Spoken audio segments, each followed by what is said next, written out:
President Nana Akufo-Addo has launched a national public sector reform strategy to motivate the public sector for the expected growth. At the event in Accra, the President said a new direction will modernize and improve working conditions while energizing the sector to deliver as expected. Though this is not a novel initiative, the President was confident that this new strategy will not suffer the fate of previous efforts.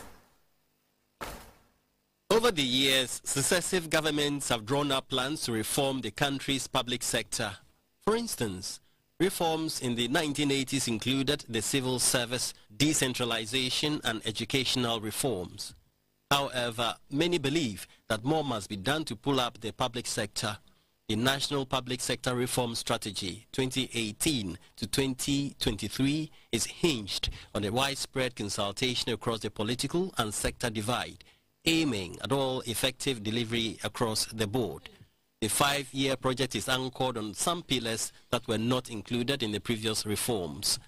The second is on resourcing existing public sector training institutions to develop the requisite skills and knowledge base to introduce training in new service delivery disciplines. Another is expected to revise client service charters and institutionalize standards, and the other will be to strengthen local governance structures, while the last pillar is expected to digitize public sector services and systems. The senior minister, Mr. Yao Osafo-Mafu, said the new reforms are to expedite service delivery in the public sector. We must formally relate to our tertiary institutions because this is the cradle of research. They are to find out things for us, and they should not be on their own without relating to public sector. The attitude of the public sector in providing services to the private sector must change for better. We should consciously provide friendly service.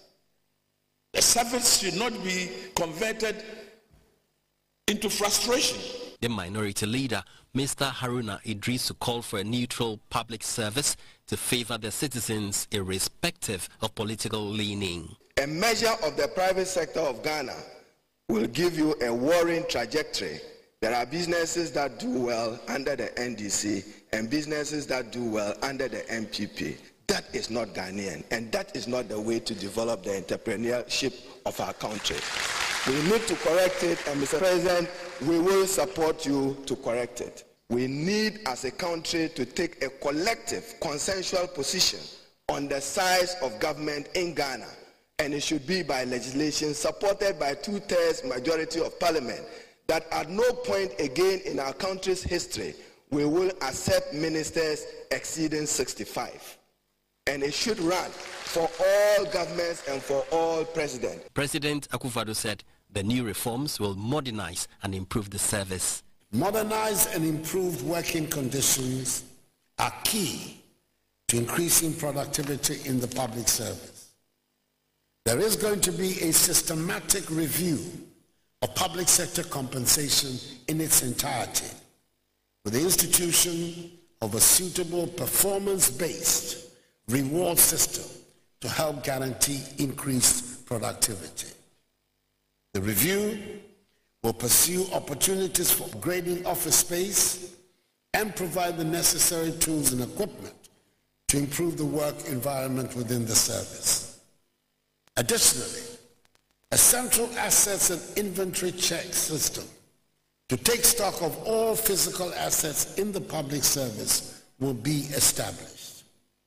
Furthermore, a culture of maintenance of public assets and property must be revived and even more significantly adhered to.